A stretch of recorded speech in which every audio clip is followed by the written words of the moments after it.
ไม่สูงค่ะเมื่อได้เป็นวันที่23เดือนธันวาคมที่6ปี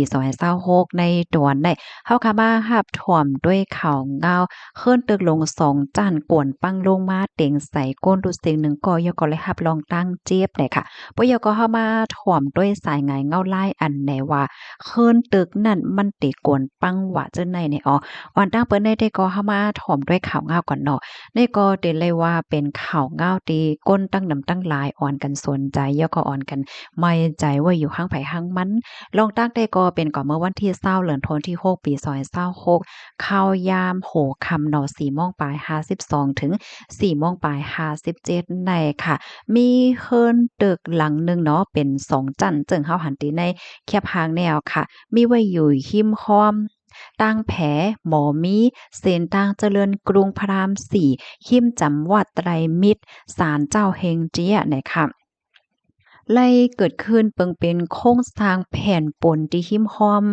จานมันนั่นค่ะนะก่นปังลงมาเต็งใส่ปึ้นหิมห้อมเส้นตั้งไปจังได๋ค่ะกึ่งกลางแหวก็เป็นม่านั่นหั่นน่ะเนาะอันเป็นแผ่นปนที่มันก่นปังลงมานั่นค่ะไล่เต็งใส่ก้าอันเกิดไว้อยู่ดีหิมห้อมเจิ่นนั่นไล่รับพรตุ้มย้อนกว่าไล่ฮู้ว่ามีคนรู้เซ็งสาใจ หนึ่งก่อค่ะเป็นโพจ้ายเนี่ยค่ะย้อนก็เพราะว่าหญ้าแผ่นปูนในตกเต็งใส่นั่นน่ะเนาะและมีคนเลยรับรองตั้งเจ็บหนึ่งก่อตั้งฝ่ายภูมิปนพรเขาในก็เลยเอาตัวส่งกว่าที่โฮงหยาข้อมูลตอนในก็ค่ะเลยเปิงอิงเอามาที่เพจอรรถรสต่างไว้เนี่ยค่ะพี่น้องเฮาเขาถ่อมข่าวง่าโหในยาวจ่องตกใจค่ะอันนี้เป็น2จั้นเฮ็ดจังได๋ค่ะเนาะมังจื้อเปิ้นก็ปันตาหันถึงว่าอะโลยเคิ้นตึก2จั้นว่าอำนั้นก็ละลายจั้นว่าใน อ่าลีโกลีไม่ใจไว้เนาะเฮ็ดจั่งใดนะบ่เหลียวในอันเป็นเจ้าเฮิรนเตอกวนที่อันเปิ้นมีเฮิรนเตอกหลายจั้นแล้วจั่งใดค่ะเนาะเพิ่นก็อ่อนกันไว้ใจอยู่หั้งไผหั้งมันเฮ็ดจั่งใดออกมาเจ้าก็ว่าอะโลยกวนที่อันเปิ้นมีเฮิรนจั้นเหลียวได้ก็กินหวานนอนหลับอำไลไม่ใจ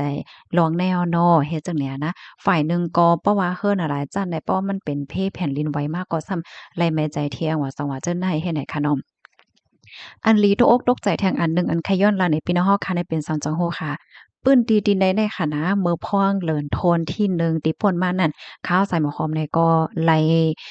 ออกข้าวตั้งขวาถึงตีเมืองกอกค่ะนะยอก็ไปกว่าไปมาอยู่เขาปื้นตีจังเลยเนี่ยค่ะนะไปกว่าไปมาอันหาซื้อตั้งกินหาซื้อกอบฟรีว่าซังว่าเจ้านายเฮ็ดจังได๋ค่ะเนาะยอก็กว่าวัยดีวัด วัดไตรมิตรเนี่ยนั่นค่ะเนาะวนเหย้าก็ใจขึ้นอยู่เหมือนกันเฮ็ดจั่งใดเนาะค่ะกำนั้นน่ะมักป้อมักไหลเนาะอันที่เฮาคาม่วนทางใส่มันก็ห่ำจังเป็นมาเฮ็ดเนี่ยเนาะกำแน่เฮาคามาเฮามาถ่อมด้วยค่ะเอาว่าสายงายเงาลายอันใดว่าคืนตึกนั้นมันจังโก่นปังลงมาในก็อยู่ดีทั้งฝ่ายผู้ค้นคว้าผู้ริเพียนผู้ลงแล่นฝ่ายสิ่งแวดล้อมและป้ายอยู่หลี ก็เลยมาเตรียมต่างลาดแหนเกี่ยวกับเลยลวงสายงายเงาลายอันแหนอันปันฟางเติ้นว่าเฮิรนอำนั้นเฮิรนตึกนั่นมันเตโกนปังยาวไหนคะอ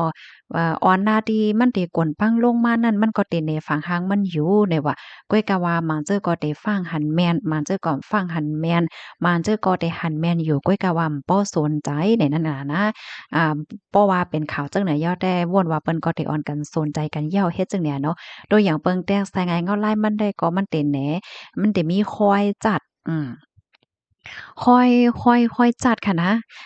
ข่าวเงาอันใดเปรียบส่ำว่ามันได้เป็นกว่าที่เมืองไทยว่าในเสตาพี่น้องเฮาเขาที่ถ่อมอยู่ที่เมืองใต้ก็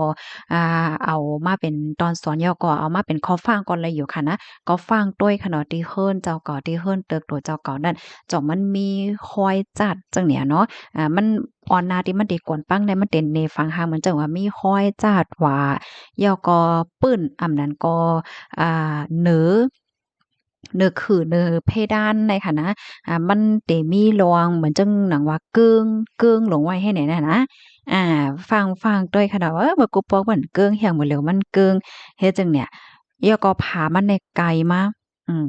เหมือนจังอยู่ๆผาเฮิรนเฮานี่มันไกลมันป่วงลงไว้เนาะคอนกรีตมันไหนก็มันแตกเสียก็อยู่ๆก็มีน้ำในโคจึมออกมาแล้วจังแหนะ พักตู พี่น้องเฮาค่ะฟังต้วยป้าเทียงตีภาคโตสันเจ้าหนังว่าภาคโตฮู้แรงเนี่ยมันเปิดมันปิกมันหยาบมากเนาะเมื่อกูปอกได้ก็เข้าเปิดเข้าปิกได้มันก็ไหลอยู่เนาะมันก็ง่ายๆกุ้ยเนี่ยกุ้ยกาวอากว่ามากก็เหมือนทางว่ามันแม่นหวงมันปิกก็หยาบเปิดก็หยาบเฮ็ดจังได๋อำนั้นก็เลยยินเสียงอืดๆอาดๆๆอืดๆเฮ็ดให้เสียงภาคโตนั้นยังเต็มมีมใจหาเสียงและดังเสียงแตกโครงสร้างภายในเลยยินเสียงก๊อบๆแก๊กๆก๊อกๆแก๊กๆเลยจังได๋แน่อ่า สายไหงเงาลายเจ้าในยอค่ะพี่น้องฮอกเขามันจากไหนว่าขึ้นตึกนั่นไหนมันแก่นแข็งยาวเนาะสอนเจ้าหนังว่าโคบทบสายไหงเงาลายจังไหนจึงไหนอย่าไปไว้เมาม้างไหนค่ะกึ่งลีไลเงื่งปืนตีหิมหอมเจ้านั้นปยอก็ให้ไลป่องเลี้ยงปันโพโรงเรียนเข้ามากดทัดกำเหลียวเปิดตาแห่กังลวงลู่ลวงซุ่มย้อนว่ามันกวนปังลงมาเฮ็ดไหนค่ะค้าในก็หันถึงว่าเป็นโรงใหญ่ค่ะเนาะพี่น้องเฮาบางปอกบางไหลในเขาก็วนว่ามันเป็นสังมันเป็นสังเฮ็ดจั่งเนี้ยเนาะก้อยก็ว่าบ่วางก่อนปังลงมาเนี่ยก็สังถูกป้อมาเต็งใส่โก้นห้าสังห้าเฮ็ดเนี่ยก็มันก็จังเป็นเพจึงหนังว่านั่นยาวค่ะเนาะพี่น้องเฮาเขาถ่อมขำเงาโหนในยาวหันถึงจึงหือพองเนี่ยค่ะเนาะก็ปันตาหันถึงแลเพิ่มเทียมมาลัยเนี่ยค่ะอ้อนะด้วยกว่าด้วยมาวนกว่าวนมาเนี่ยมันจึงเฮิ่นใหม่เอ่อมันมีมันค่ะหันแม่นก้นหมางเจ้อค่ะนะเปิ้นว่า วงวางได้ก็ยินข่าวง้าวเพแผ่นดินไหว้ว่าสว่าเฮ็ดจังได๋แหวก็เฮ็ดเฮิรนแปลนจังเนี่ยเนาะเฮิรนแปลนว่าเฮิรนผาลายโลงให้ไหนแต่เลยโกเพแผ่นดินไหว้อันใดเลยหันแว่นเนี่ยโอ้เข้าใจว่าหยังก็ลุ้นได้เนี่ยเนาะเพราะว่าเป็นเฮิรนแปลนจั่นเหลียวว่าเฮิรนผาลายโลงจั่นเหลียวว่าสังว่าเฮ็ดจังได๋แต่ก็แผ่นดินไหวไหนมันกวนมันปังก็มันก็เอ่อบ่ไลไม่ใจค่ะเนาะมันเต็งให้โกนไหนมันก็ถึงขั้นที่ว่า เจ็บแฮงค่ะเนาะเพราะว่าเป็นเฮิรนเปลี่ยนเฮิรนผาลายโลงว่าซังว่าจังได๋ในค่ะนะก็น่ะพี่น้องเฮาก็อย่าไปตกใจแฮงหนังเก่าค่ะเนาะอันใดๆก็ปันฟังก้อยเพราะว่ามันแข็งแข็งแฮงกึ้มไหนจึงมันก็เป็นซังหนังเก่าเนี่ยค่ะเนาะแล้วก็ฝ่ายหนึ่งอันลีแม่ใจแทงได้ไหนมันเป็นเหมือนจังว่าเคินห้าเคินตึกอันที่มันเก่าแฮงหนายาวนั่นน่ะเนาะอายุอาซังมันหึงแฮงหนายาวเฮ็ดจังได๋เอากำนั้นแลจึงว่าก็มื้อไกลค่ะเนาะเพราะว่าโฮบทบหันสายไหเงาลายมันแปลกๆเปิงๆเนี่ยก็อย่าไปไว้เมาเนี่ยค่ะเนาะก็ให้ ทัดเฮ็ดจังได๋คะอ๋อย้อนให้กูก็ร้องเพลงกันเสกำขาอ้อบ่อยสูงค่ะ